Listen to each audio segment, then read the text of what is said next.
Do you or someone you know struggle with overcoming lust?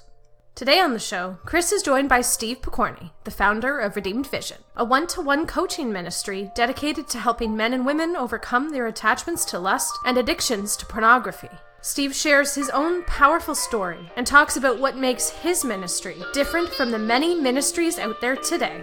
You're not going to want to miss this one.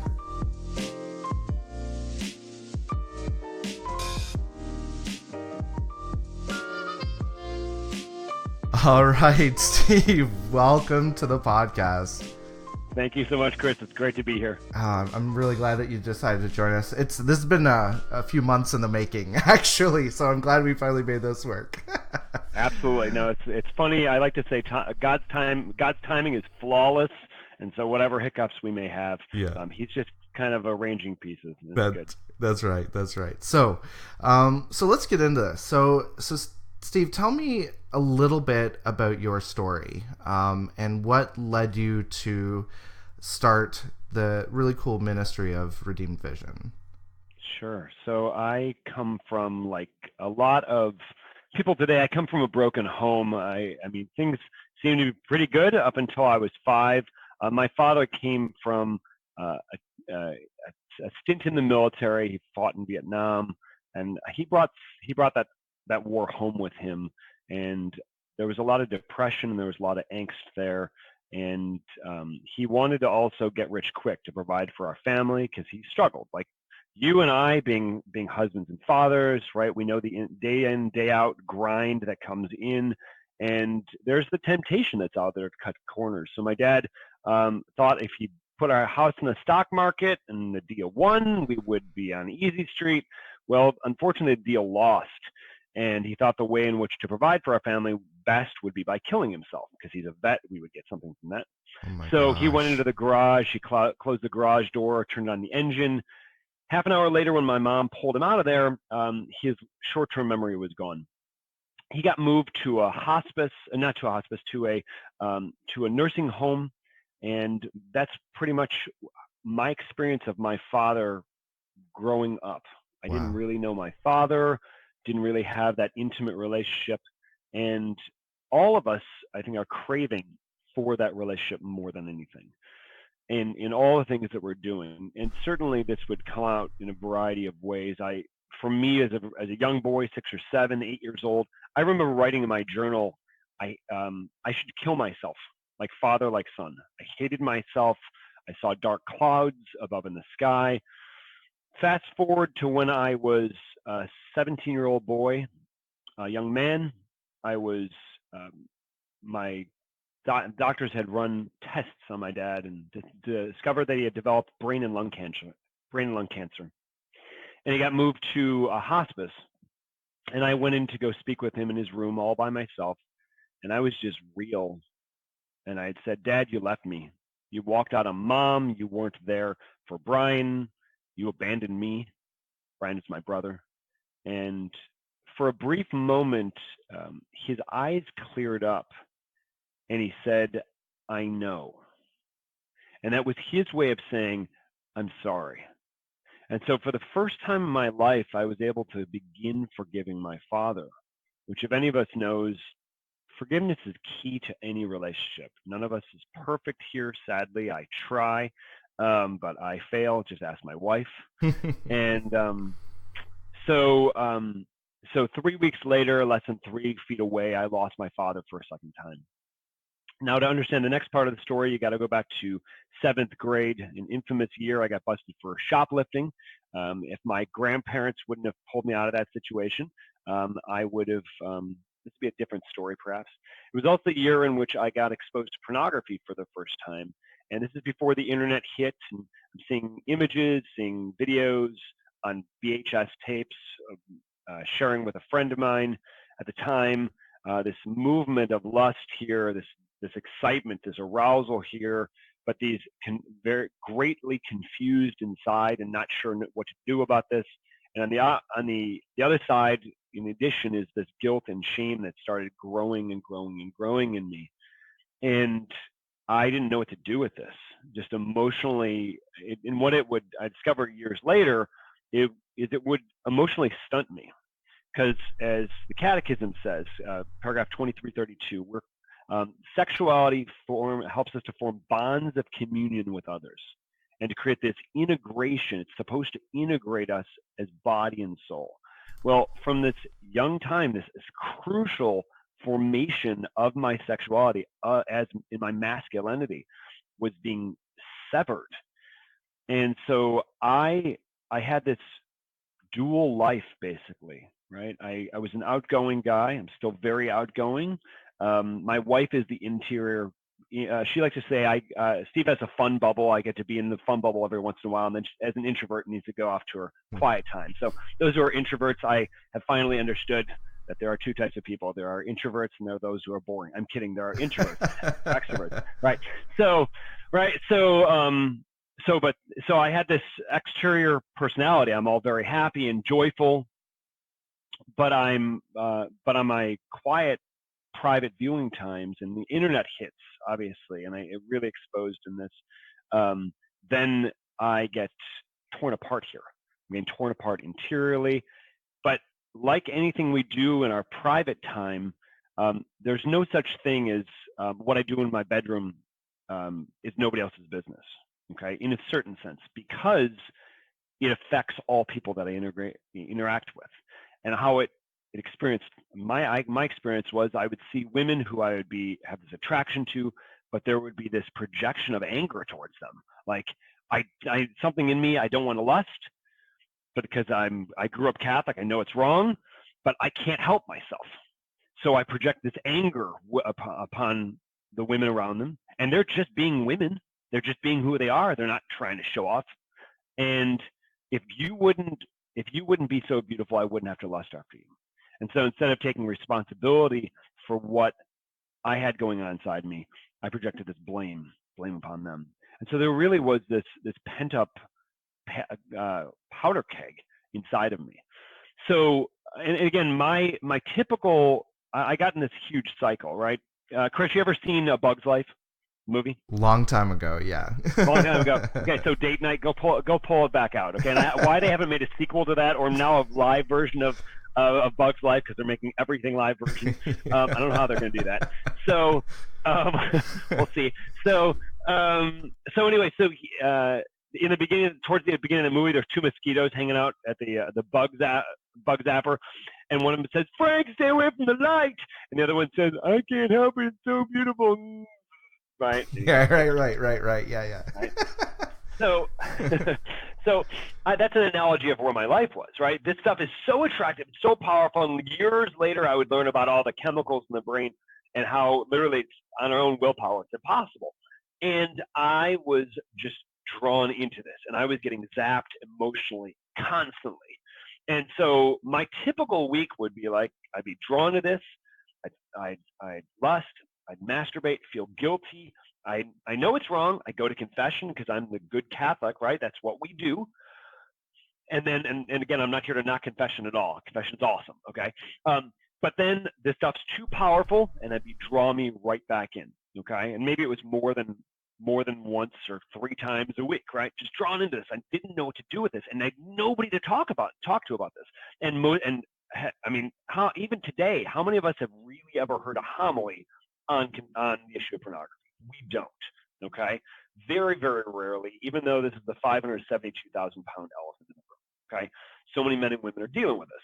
And so I was just crippled interiorly, and I'm looking for answers. Around the time my mom actually would pass away from cancer also, when I was a year and a half before my dad. And what that experience shared for me was I began actually praying. I started having an actual lived relationship with Jesus Christ, which was very important. But I was still very much, as St. Paul would say, an infant in the faith. I still had a lot to do, a lot to learn about things, and getting into high school, through high school, getting into college, I was trapped in this. I felt like this is just how life is going to be. And actually, I'd go into seminary, and in seminary, sadly, in many places, the formation on sexuality was very lacking. And where I went, and I was undergrad, okay, there was a gentleman by the name of Joe who had a Gold Star program, and he wanted to, I think it was for Lent, for every day that you didn't masturbate, you get a Gold Star, okay? And I think everybody failed. Okay, this is a huge thing, but I very rarely remember us really getting deep into this in our formation. Like, this is a really important issue that we got to talk about. And so this is just a part of my life. And I think I probably lied on there like once, right? Because I'm ashamed, right? I'm ashamed, and I'm not a man of integrity at that point, or striving to be a man of integrity, and really hiding here. And so after 4 years, 3 years undergrad, 1 year major, I left there because I believed I was called to marriage, but this thing was hanging over me, tearing over me. I like to equivocate it with, or an analogy with that of a woman who had an abortion, who killed her child 30 years ago, right? Was involved with that for whatever reason, going to confession week after week, hearing she's forgiven, but couldn't forgive herself. I thought, this is my cross. I'll have to carry this the rest of my life, and I'll never be free. I'll never be done with this. God has other plans, though, right? Tell God your plans, and he's going to laugh at you and laugh with you, perhaps, and then gently or not so gently kick you in the butt to get you ready to go, right?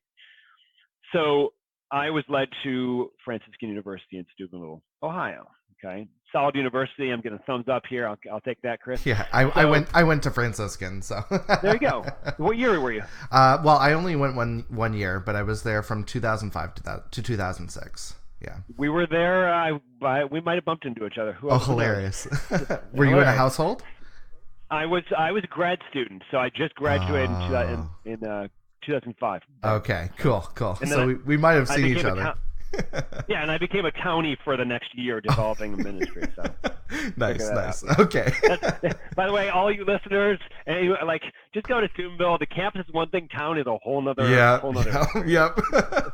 We're talking we're using Franciscan isms, for sure. Yep.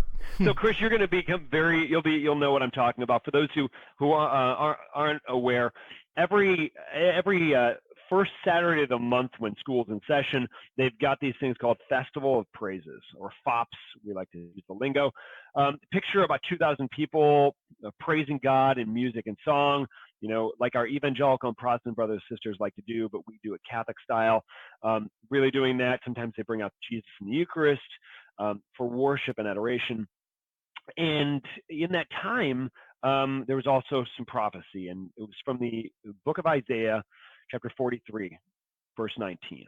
Behold, I'm doing something new. Do you not perceive it? Streams of living water will begin to flow.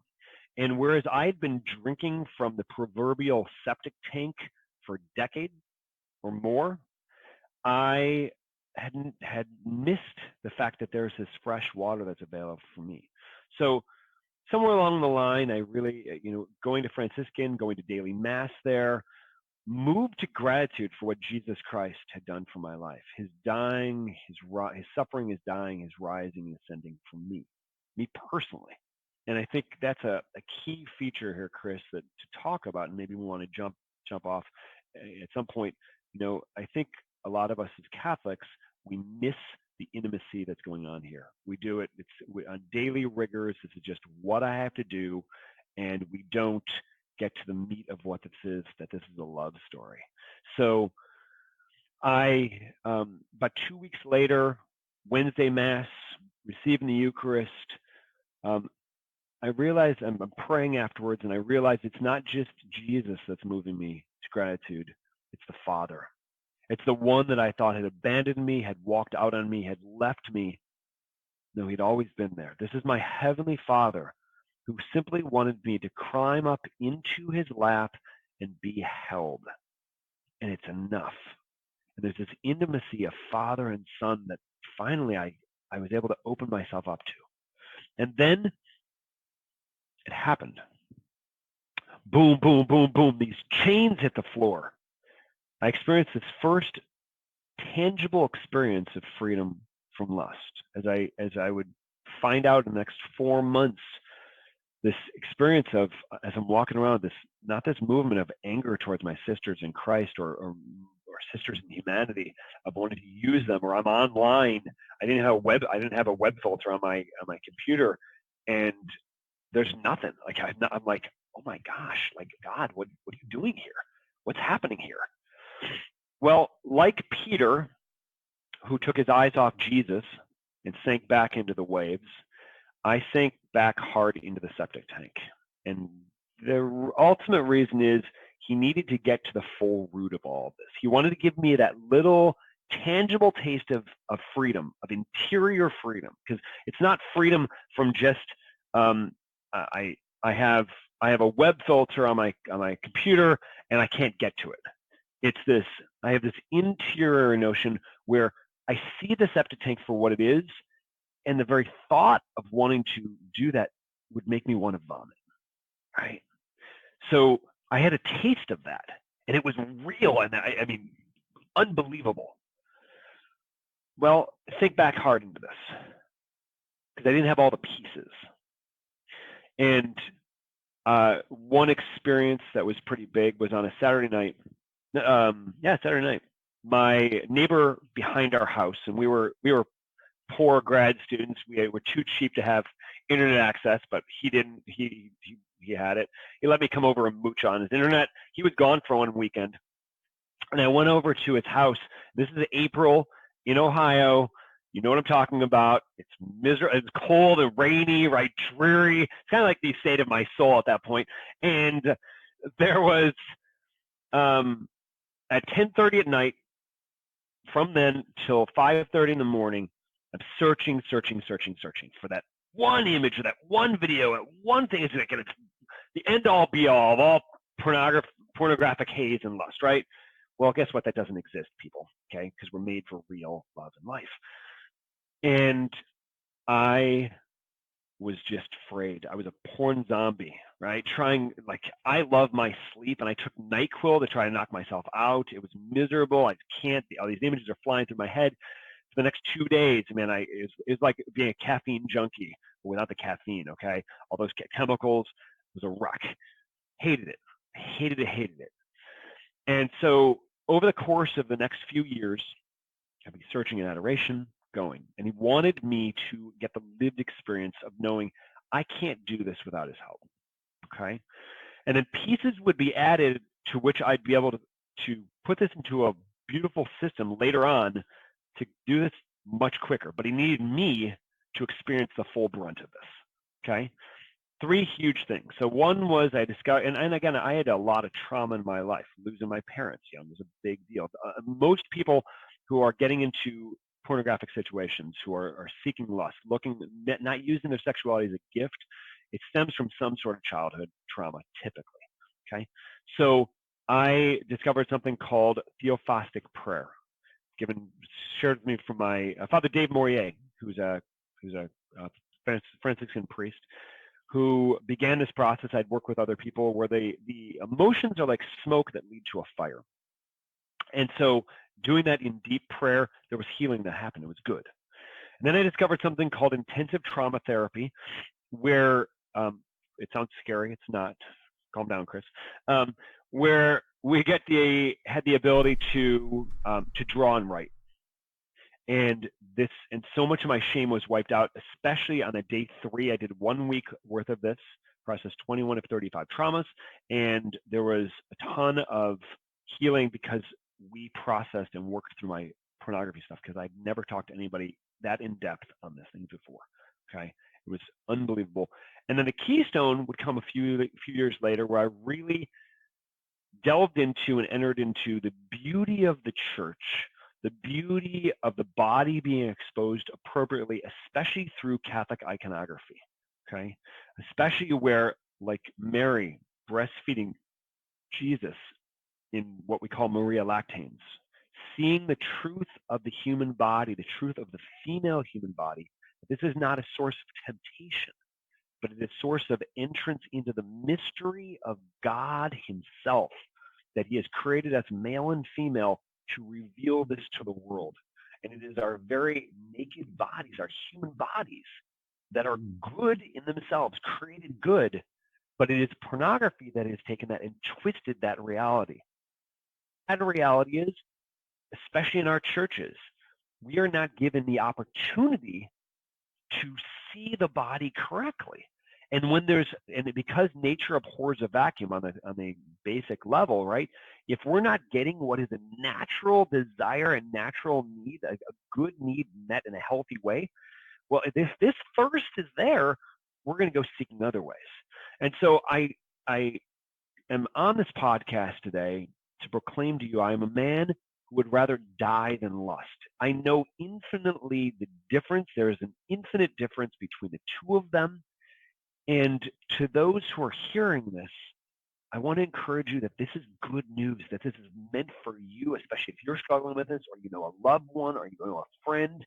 And I guarantee in your parish right now, there are people, lots of people who are dealing with this because it's the number one sin confessed in the confessional. But sadly, very few people know what to do about it. That's a little bit of my story. Awesome. Thank you so much. Yeah, just hearing your story, I'll be honest with you, I relate so much with it. I too grew up without a dad. And there's that father wound that really does exist, and it really does, create in your soul, in your heart, in your mind, that vacuum where you're constantly looking for that acceptance, that love, that that approval, that loving gaze of the Father that looks on you and says, you're good, this is my son in whom I am well pleased, so and I think if we look at the statistics, the Catholic Church is not exempt from the blight of divorce and all of this, and so it affects so many men, and even in households where the father is present, he may not be actually present. You know what I mean? And especially because of this, because of things like pornography, because of things like, just especially in this culture, the need to be constantly busy, and successful, and you've got men who are working 13, 14-hour a week, days, and coming home and exhausted and unable to really be there for their kids. So yeah, I don't know. I see that this is not just we don't see this problem just on the, more Novus Ordo side of Catholicism. It's also on the traditional side too. Father Chad Ripperger even talks about the fact that, so many traditional Catholics deal with lust. I've got a quote here. He says, I'm not saying this is my own perception, although it is true that I noticed this some time ago. This is something that traditional priests are starting to discuss because it's becoming a serious problem. Why is this? He says, well, it's pride. Pride is the vice in which a person judges himself greater than he is. So what does God do? He allows you to lapse into the lowest, basest, vulgarest forms of sins in order to lower your estimation of yourself. Well, what's happening is, because traditionalists are so proud, they're really falling into serious problems regarding the Sixth Commandment, and it's across the board.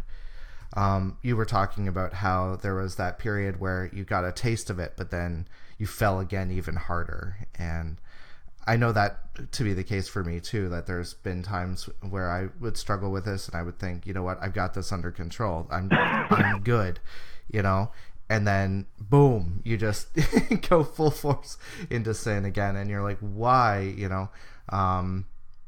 and I think I was talking with somebody this week. I don't know how familiar you are with Saint Therese of the Child Jesus. She's a big part of my life. Is she? Okay, because I think really what you're saying is talking really about the little way. It's the idea that, and it sounds so cutesy. I mean, the little way, it just sounds so cute. But I was listening to a Carmelite priest talk about her this past week, and he was saying that Therese's spirituality it's an adult spirituality, because it requires us to really take control of our passions and our emotions, and instead focus our attention on God, and in particular God the Father. When you look at Therese and her relationship with Louis Martin, there was that incredible deep love that she had for him, that he had for her. And I think that was an incredible boost for her, in her spirituality, because it helped her to know better the love of God the Father, So, anyways, yeah, just kind of getting off tangent there. But as you were talking, I was thinking, wow, like this sounds like Saint Therese. Absolutely. So absolutely, and her whole thing, right? I mean, I think with her life, right, that simple path, and I think if it comes back to this whole thing, and this is going to connect with the whole observation of Father Rippinger, of we complicate our relationship and we complicate our faith so much, right? We as like so many of us who we've grown up, born and bred Catholic, doing this week in, week out, and we forget what it's really all about, right? It's about seeking the heart of Jesus. But before we seek that heart, he seeks us, and he wants all of it, right? You want to go, let's go English for a second, right? The Hound of Heaven, right? Mm-hmm. Completely blanking on the author. I know it's an English author. Yeah. But who is it? Do you remember? I don't remember, but I know the book. I don't remember either. So I'm totally blanking on it, and it's like totally old English. And I actually signed it to a client once, and I was like, let me reread this. And I'm like, okay, I'm never signing it again. But the purpose, because it's archaic language, and we're not comfortable with that right now. Especially with there's no emojis in the poem. I'm sorry, but the whole notion is that like he is constantly pursuing us, and he will either be all in all, he will have all of us, or he will have none of us. And what he wants, and there's two choices when it boils down to it. It's either a demonic possession, where the evil one possesses all of us, or it is a wholly intoxicating possession, where instead of removing our free will, we become fully ourselves, because oh Lord, you have created us for yourself, and we are only ourselves when we're fully yours, right? To paraphrase a little bit of St. Augustine there, right? So, and I think for a lot of us, especially in the pornified culture we find ourselves in, right? We taste that proverbial forbidden fruit, and then that guilt and shame is there. And we also think, because nobody's talking about this, holy crap, I'm the only one here, right? And this is what's true for a lot of men, but now an increasing amount of women, because typically we've seen pornography use has been a male thing, because and this is one of the things I call the BS detector on, that men are visual. Okay, no, women are visual also. Just men seem to be. We have this one-track mind, right? And it has everything to do with the way our brains are formed. We have 40% less corpus callosum connecting our left and right hemispheres, okay, than women do. They are able to put all the pieces together. So it's not just visible, but visual for the women. They're able to take the whole thing in. But women are definitely visual, right? Try not brushing your teeth and having a piece of, I don't know, chicken in your tooth. If your wife is worth her pound or her weight in salt, she'll be like, honey, you need to take care of that, okay? Yeah. She knows, but she still loves you. She still loves you guys, but you got to take care of that, okay? Yeah. So same thing though, if these go back to these women, right? They're being trained that there's no difference between men and women. That's what the androgyny of our culture, right? And if I'm going to get the love and respect and to fill up these genuine feminine desires in my heart, then I need to be brought like a broken man. And that's a lie. Both men and women need to be authentically who they are, and it's pornography that steals that from us, right? And the one of the keys going into this, and I think bringing this whole conversation piece full circle, is we complicate the whole thing, and we keep trying to do things, right? If I take the traditional Latin Mass movement, and this is not to knock that by any means. It's beautiful. I'm Byzantine Catholic myself, Okay, so we have our liturgy goes back to the 4th century. Okay, sorry, there's no innovations coming on that one. Okay, and sorry, take it up with St. John Chrysostom, and he will slay you with his tongue. So in this, right, we think we have to do all these things. I have to get all this perfectly. My Latin has to be perfect. My hand positions have to be perfect here.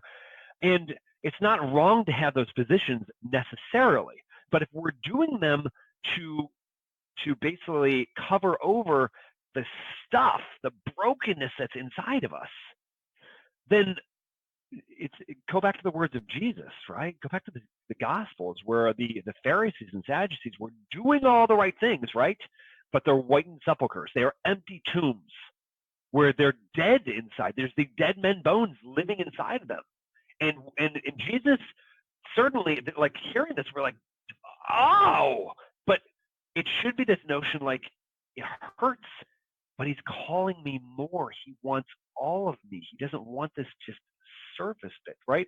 So like right now we're hearing a great deal about the evil of clericalism, of doing all of those who are rigid and things like that. Rigidity to the truth is not the problem, okay? It's when we're using that as a cover artist from a genuine, living, breathing relationship with Jesus Christ that puts a wall between us and others, right? And blinds us to the reality of others. That's where the problem is. And when we are caked in this guilt and shame, and we're seemingly doing all the right things. I'm going to confession every time I fall, over and over and over, but I can't receive it. I don't know how to receive it. Then we settle on the notion this is just the way life is, and all the hope that I have is coping mechanisms for the rest of my life. I'm going to white knuckle the heck this thing out, and then because I can't deal with this stuff, when anybody gets close in there, I'm going to put a wall up. I'm going to say, get away from me, metaphorically or maybe literally, and I'm not going to let you get close. And this is where, in some quarters, and this is where the perceived notion of the Latin Mass communities in many places, it's a closed system. It's a cold system. And I live in South Texas, in San Antonio, and so the notion of hace frío versus hace calor, right? Are we hace calor with the Lord? Are we hace calor with others? This warmness to bring others. But if we haven't received the love of Jesus Christ into us and allow that tenderness and that mercy and allow him into the brokenness of ourselves and allow him to begin to heal that. And again, may there be things that need to be healed throughout our life? Yeah, there are. Necessary, maybe. But the big things, those giant planks in our eyes, he wants to remove those, and he wants them out now. And the question is, will you let him love you? Will you let him come in and enter into that brokenness and that ugliness and drop the pride? Because there's fresh water here. And it's good, and I taste it, and I keep drinking, and it's awesome. Right.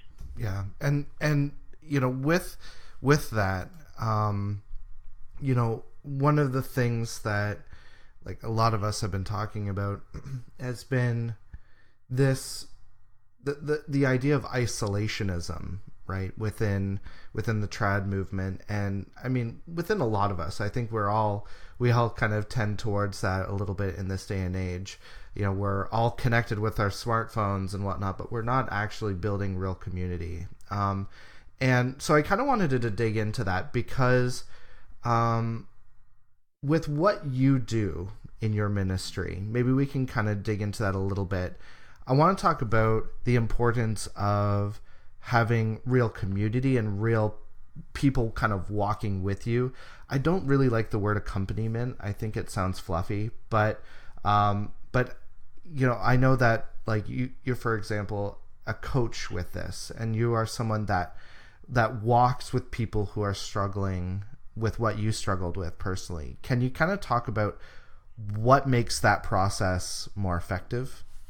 Yeah, and I think this is crucially important, Chris, because we want to know that somebody's present to us, and we could have a whole series on what technology is doing to us, and technology is good. Right now, we're using technology. We're all wired in here. You got headset on. I got one in my ear, right? And so technology can be a good, and the church does teach the good, but it certainly can isolate us. So again, the work I do, it's called Freedom Coaching, freedom-coaching.net. I do encourage you to come check it out. And so it's a one-to-one ministry, okay? Because there's a value to group work getting together if they actually know how to solve the problem. That's a key point. So it's one-to-one to break the attraction to pornified images, to lustful behavior permanently. Okay, and so it's a 4-part process, and how do we do it? And it's going to zero in exactly what you're talking about. So number one is we look at a client's history. We look at their history through an emotional lens. And the emotional lens is really key, because even if we've shared our experiences, usually when we're talking about those individual experiences, if there's been a wounding of our sexuality, it's a disconnect, a disintegration between reason and our emotions.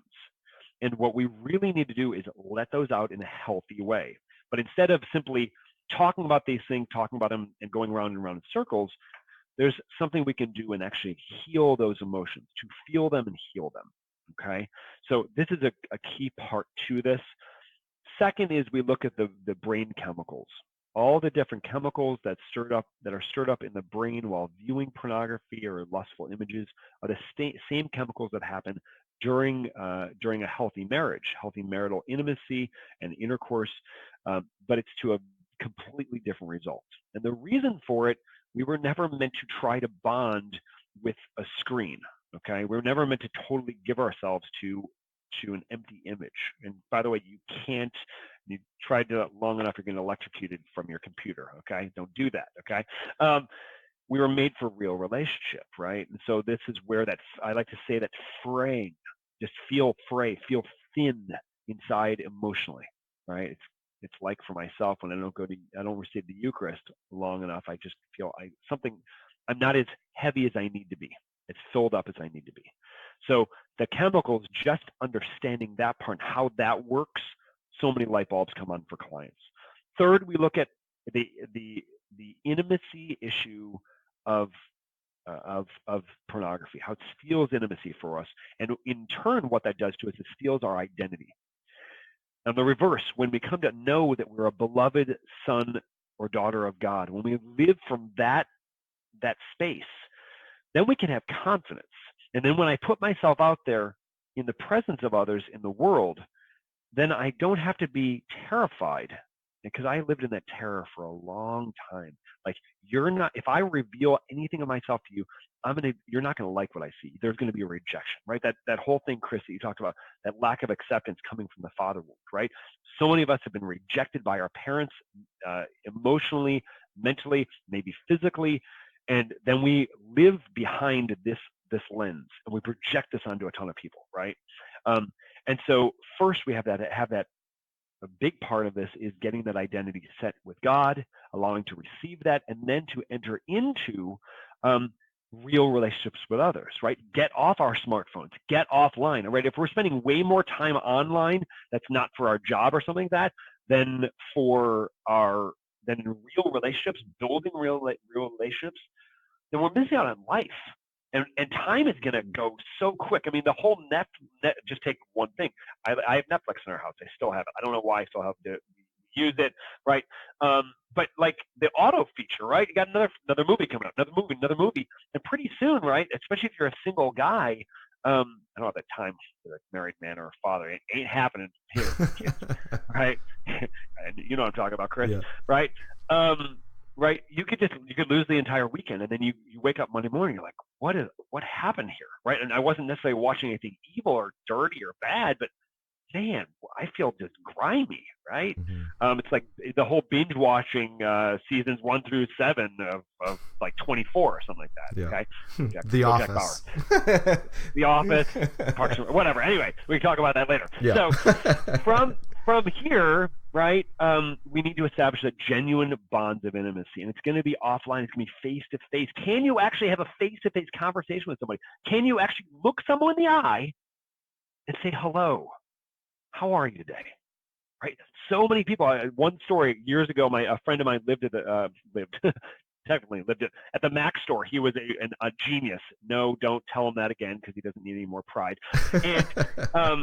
And literally, these kids would come in with smartphones, and they would They're like, hey, fix this. Fix it. Could you take care of it? Looking everywhere but in the eyes. Because the eyes are the window of the soul. And so first, we've got to learn how to be seen by the Father, and then learn how to see others, what others are looking for. And that brings us to the fourth piece. And this is what brings it all together. And this is what, especially the piece that I have not seen is, I've not really seen in any places. Most things that are talking about pornography, trying to help out, first off, they're usually just talking about the problem. And we need to talk about the problem a whole lot more. Okay, this is the big, as I said, 572,000-pound elephant. Nobody's talking about it. Let's bring up the problems. Great. But then what do we do about it? As a guy, the problem, okay, we've heard so much about the problem. What do you do about it? How do you actually solve that? And that was my frustration for years. And a lot of things out there, Chris, are talking about coping mechanisms. Okay. So what do you get? Let's run down the list, right? Let's just don't look at it. That one works really well. No, right? It's too powerful. Second, get a computer web filtering software, get accountability software. Those are good in themselves, but again, most clients of mine are really, really smart. And if they want to find a way, they're going to find a way, right? Or they find a way to turn off VPN, or they have VPN, or they find a way to get around any web filtering, like anything, right? So it's not going to stop it, right? Or, go to confession, receive the Eucharist. Don't stop doing these things, people. Not bad, right? But if we don't know it's about the intimacy, it's a love story, then it's going to be, now I have to do another thing. And then that it just becomes overwhelming there. Or pray the rosary, right? I'm not saying stop the praying the rosary. I pray it every day. Thank God for the love of good women, especially the woman in my life. She definitely was a part of giving me that purity, right? But a lot of people find that this is just doing another thing, or getting a spiritual director or accountability partner itself. If they don't, that can be great. It can be advice, but if they don't know how to actually solve the problem, then it simply can lead to compounding issues here, okay? So that most people, that's what they're familiar with. Those are the answers they've heard, which don't actually solve the problem. So how do we actually solve this completely? The key here, Chris, is about learning how to see the body as God has created us to see it, right? Go back to Adam and Eve in the garden, right? Adam and Eve, naked without shame. Adam saw the body of Eve, saw her as a gift. Eve saw Adam not just for his 401k plan, but saw the person, right? And in this, they had true intimacy, right? The old phrase goes, into me see. The four deepest desires of the human heart: to see and be seen, to love and be loved. We yearn for this, we ache for this. The fall comes in, concupiscence comes in, the desire to want to be selfish. All those things are real. But oh, how great and happy a fault of Adam that won for us so great a Redeemer, as St. Augustine joyfully proclaims for us, especially at the Easter Vigil, right? Yes, sin is real, but guess what? Jesus Christ and the power of redemption, that application of what he did on the cross into our life. This is what happens in every sacrament. This is what we believe as Catholics in baptism, matured in confirmation, strengthened in every Eucharist we receive, healed in every confession that we enter into. That's a valid confession, right? There's healing that happens when we enter back into those things. And because we are baptized, we have the power of the divine vision of the vision that God has given to us.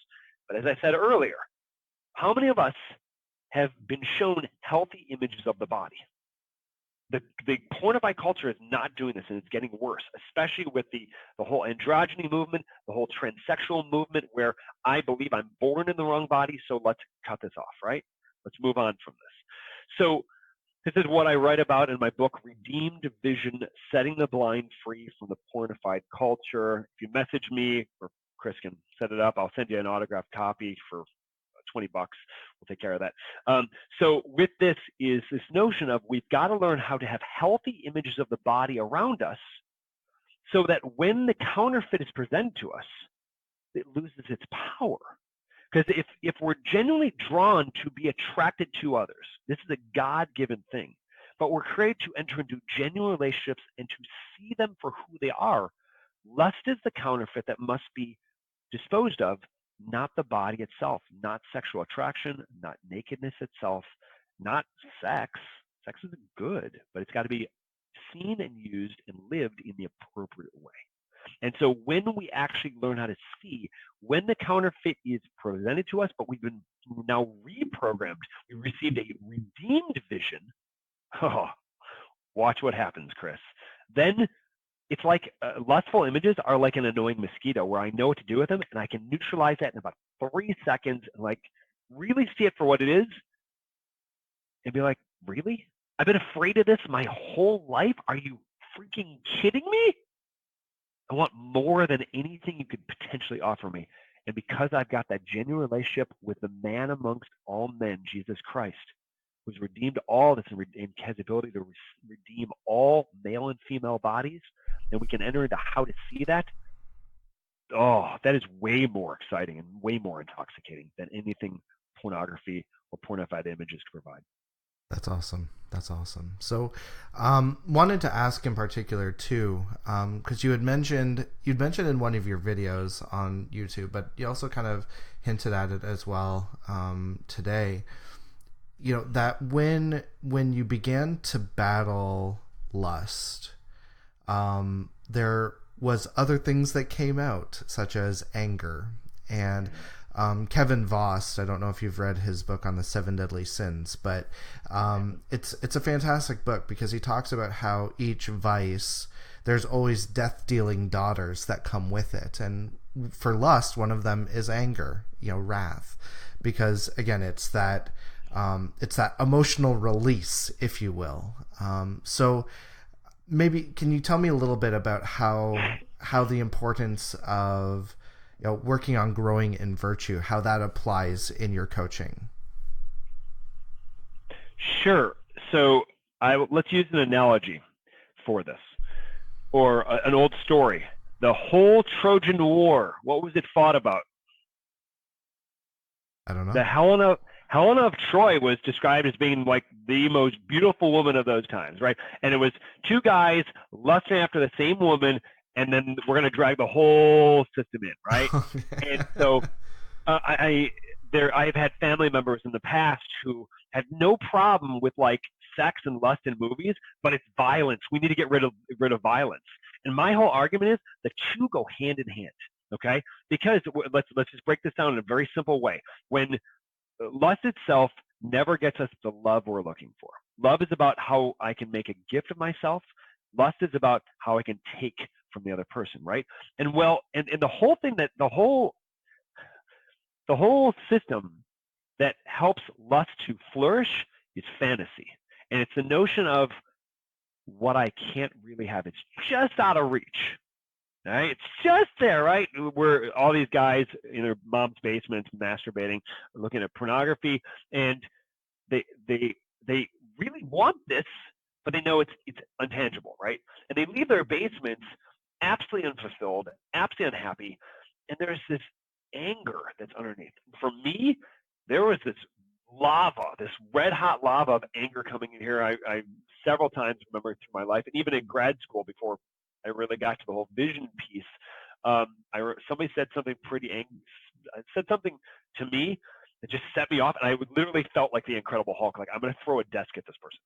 Okay, and I'm like, and thank God I didn't. I didn't do that because I had this exterior constraint in a little bit because that wouldn't be proper. But that rage is going to come out somewhere, right? And take a look at our world today, right? We're programming people to not live their sexuality as a gift, to be more into lustful situations than ever. And now, and again, this is not a direct correlation, but I think there's something causative necessarily. But I think there's something to this. The fact that we have so much gun violence going on nowadays, right?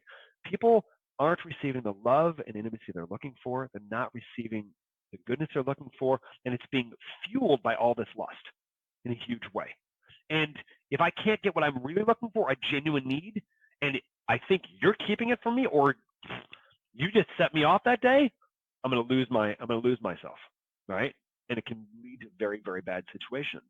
So what needs to happen here is a person needs to learn, first off, to be loved, that they are lovable. That's what first and foremost thing that comes there.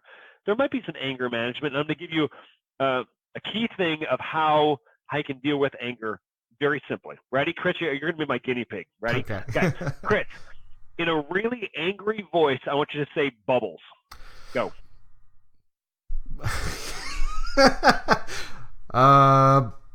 Bubbles. That was not angry. That was pathetic. No, it wasn't. Okay? So you can't do it, right? No. Unless you had a cat named Bubbles, you just like crap the bed, right? Yeah. You just can't. I Can't can't. get Bubbles, right? Even then, I'm like, oh, Bubbles. Nobody's mad at Bubbles, right? So, right. So that's going to be a key thing to just kind of to ease it off. This is one of the things that I work with clients and work with some of the techniques we work in freedom coaching. But I also think is this notion. Like, think about a lot of comedians right now will not go on to college campuses. They will not perform anymore because we've gotten so serious. And a lot of it has to do with the fact is it comes back to the notion we've been rejected, and that wound goes so deep, and our identity now is what I do, right? If I'm pro-choice, right? If I am into the killing of children, right? Let's not mince words. And you say that killing a child is wrong, well, then you've attacked me. Or I believe I'm wrong, I'm in the wrong body, and I'm going to try to do something about it. And you come along and maybe lovingly, but I'm not to the mode of the receiver. Is that message going to be received, right? Even if it's the truth, well, then you're a bigot, you're a homophobe. We have to hate you, right? So we don't know how to be gentle with ourselves. We don't know how to laugh at ourselves. And I think it has to do with the fact is a lot of people, including in the Catholic Church, believe those things that we've done are irredeemable. We are living in a world right now that believes there is no savior. And all we have to hope for is now. It explains like almost everything, the way in which people are relating to. So first and foremost, can we learn that we're lovable? Can we learn to sit in that even when we're brokenness and allow Jesus Christ to love the unlovableness in this? Or to quote what Mel Gibson taught to Robert Downey Jr. many years ago, can you learn to hug the cactus? Can you hug the cactuses of yourself? The things that like you really like, I don't like this about myself, but I need to learn how to love that. Or as St. Francis would say, to love the leper. What's the leper inside of you? What are the brokenness things in you, right? And then from there, as that begins to get healed, we all have brokenness. I need to laugh about this. Man, I had an argument with my wife on Sunday. Oh, it was ridiculous.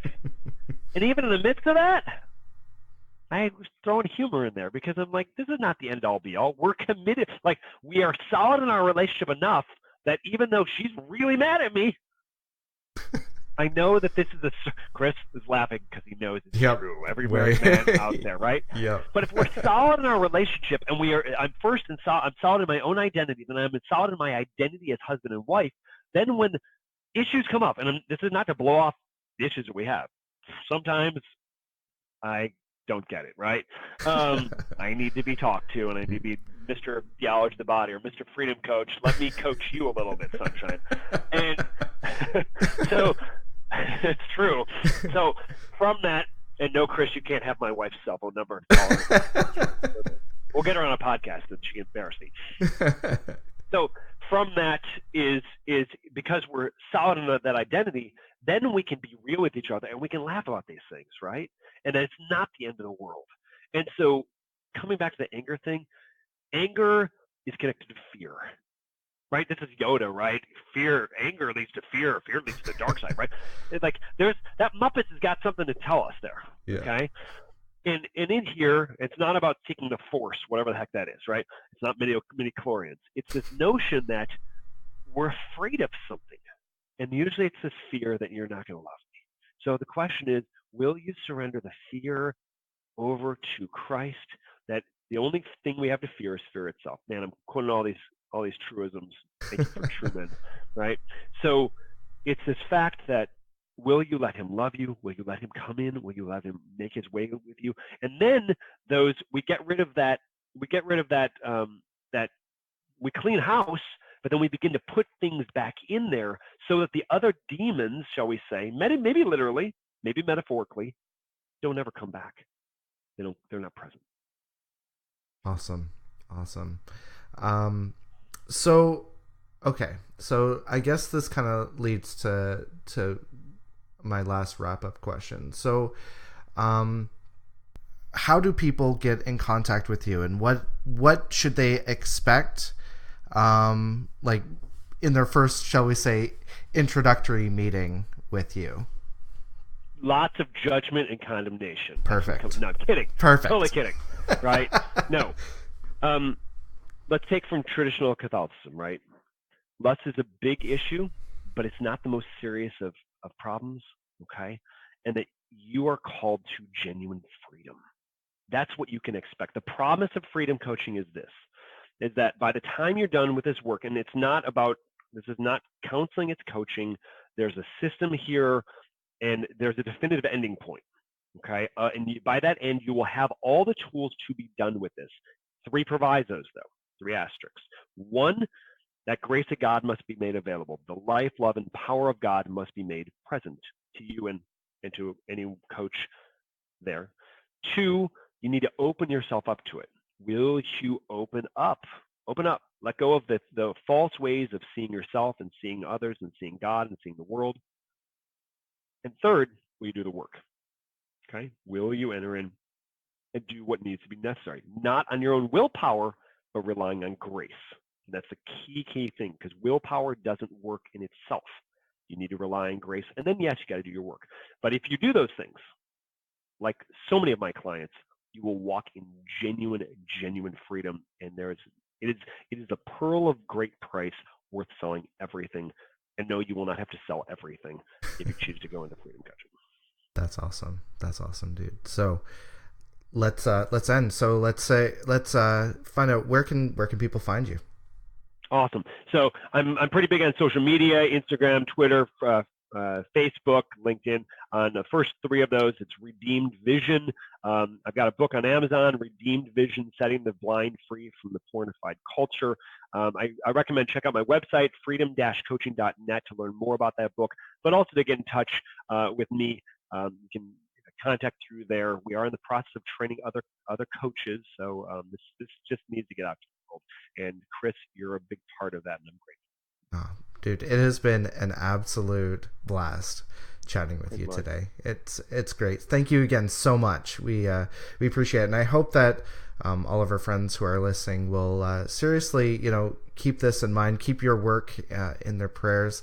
And if any of you guys are struggling, I would encourage you to reach out to our friend Steve, because I think this is a big ministry that needs more exposure. And that's part of the reason why, when Steve reached out to me, I was like, yeah, I want to get behind this 100%, because, I know for a fact that there are those Band-Aid solutions again, and some can get some relief from that, but it takes a serious change of mind, change of heart, a healing of the emotions to really find that true freedom that God has for you. And you need somebody to walk with you through it. You're not alone in this. So definitely check out Redeem Vision. The links will be in the show notes on Podbean, and you can always reach out to Steve or us through all of our social media. So again, Steve, thank you so much for joining me. Awesome, my brother. An honor. God bless you, and God bless all those who are listening.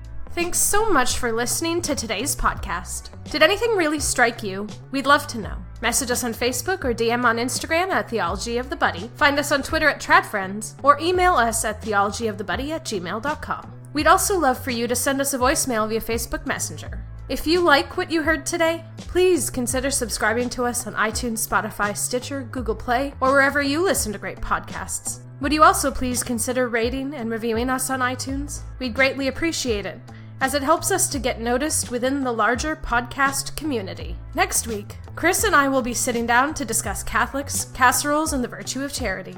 Make sure you're subscribed so you'll know when it comes out. We'll save you a seat at the table. New episodes are released every Wednesday, so until then, stay traddy.